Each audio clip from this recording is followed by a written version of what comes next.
1985년 4월 22일 미국 미주리주 세인트루이스에서 태어난 샘 올트먼은 어린 시절부터 남달랐습니다. 8살 때 이미 프로그래밍을 배우며 세상을 디지털의 언어로 바라보기 시작했어요. 친구들이 야구를 할 때 올트먼은 오래된 매킨토시 컴퓨터를 분해하고 있었죠. 올트먼의 머릿속에는 언제나 한 가지 질문이 맴돌았어요. 어떻게 하면 더 나은 세상을 만들 수 있을까 하는 생각 말입니다. 부모님은 처음에 걱정했지만 올트먼의 열정을 막을 수는 없었죠. 고등학교 시절 올트먼은 이미 작은 프로그램들을 만들어 팔고 있었습니다. 동급생들이 게임에만 빠져 있을 때 올트먼은 기술이 세상을 바꿀 것이라 확신했어요.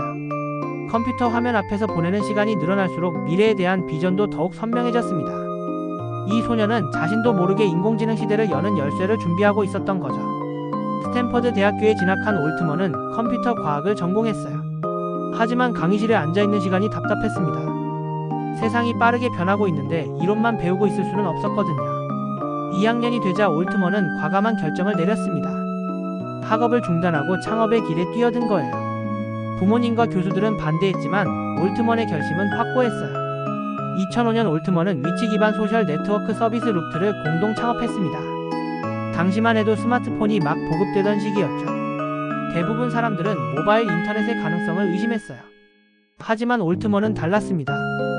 루트는 상업적으로 큰 성공을 거두지는 못했어요. 하지만 올트먼의 통찰력과 리더십은 실리콘밸리 투자자들에게 강한 인상을 남겼습니다. 실패했지만 포기하지 않는 젊은 창업가로 이름을 알리기 시작했죠. 2014년 올트먼에게 인생을 바꿀 기회가 찾아왔어요. 전설적인 스타트업 엑셀러레이터 Y 콤비네이터의 사장직을 제안받은 거죠. 당시 올트먼은 겨우 29살이었습니다. Y 콤비네이터에서 올트먼은 자신의 진가를 발휘했어요. 수많은 창업자를 발굴하고 성장시켰습니다. 에어비앤비, 드롭박스, 스트라이프 같은 기업들이 올트먼의 지도 아래 급성장했어요. 올트먼은 단순히 투자만 하는 게 아니었습니다. 창업자들의 멘토가 되어주었죠. 깊은 밤까지 이어지는 상담과 조언으로 많은 기업이 위기를 극복했어요. 실리콘밸리에서 올트먼은 차세대 리더라는 명성을 얻게 되었습니다. 하지만 올트먼의 시선은 언제나 더 먼 미래를 향하고 있었어요. 스타트업 생태계를 키우는 것만으로는 부족했습니다. 인류의 미래를 바꿀 더 큰 일을 꿈꾸고 있었거든요. 2015년 올트먼은 운명적인 만남을 가졌습니다. 일론 머스크, 그렉 브록만과 함께 오픈 AI를 공동 설립한 거예요. 당시 인공지능은 아직 일반인들에게 낯선 개념이었죠. 올트먼은 인공지능의 잠재력과 위험성을 동시에 꿰뚫어보고 있었어요.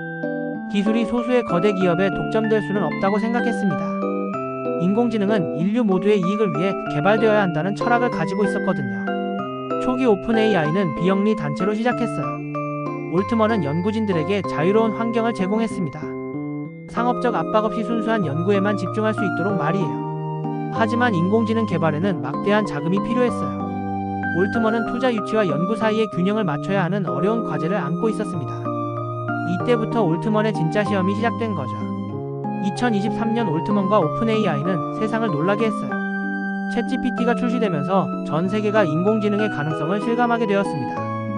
출시 2달 만에 사용자 1억 명을 돌파하는 기록을 세웠죠. 올트먼은 하루아침에 세계에서 가장 주목받는 기업가가 되었어요.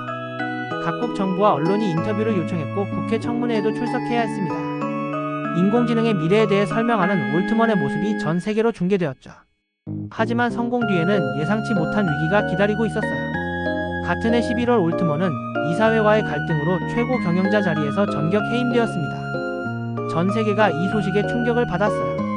며칠간의 혼란이 이어졌지만 올트먼은 압도적인 지지 속에 다시 복귀했습니다. 직원들과 투자자들이 올트먼을 선택한 거죠. 이 사건으로 올트먼의 리더십은 오히려 더욱 확고해졌어요. 현재 올트먼은 단순한 기업가를 넘어서 인공지능 시대의 철학자가 되었습니다.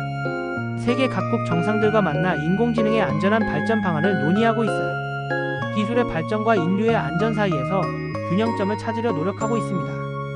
올트먼은 인공지능이 모든 사람에게 도움이 되어야 한다고 믿어요. 소수만이 독점할 기술이 아니라는 생각이죠. 그래서 오픈 AI의 기술을 점진적으로 공개하고 있습니다. 동시에 올트먼은 인공지능의 위험성도 경고하고 있어요. 무분별한 개발은 인류에게 재앙이 될 수 있다고 말합니다. 신중하고 안전한 접근이 필요하다는 입장이죠. 8살에 컴퓨터를 분해하던 소녀는 이제 인류의 미래를 설계하는 사람이 되었어요. 올트먼의 여정은 아직 끝나지 않았습니다. 기술을 통한 인류 발전이라는 그의 비전은 계속 진화하고 있거든요. 인공지능 시대의 진정한 리더로 자리매김한 올트먼의 다음 행보가 더욱 기대됩니다.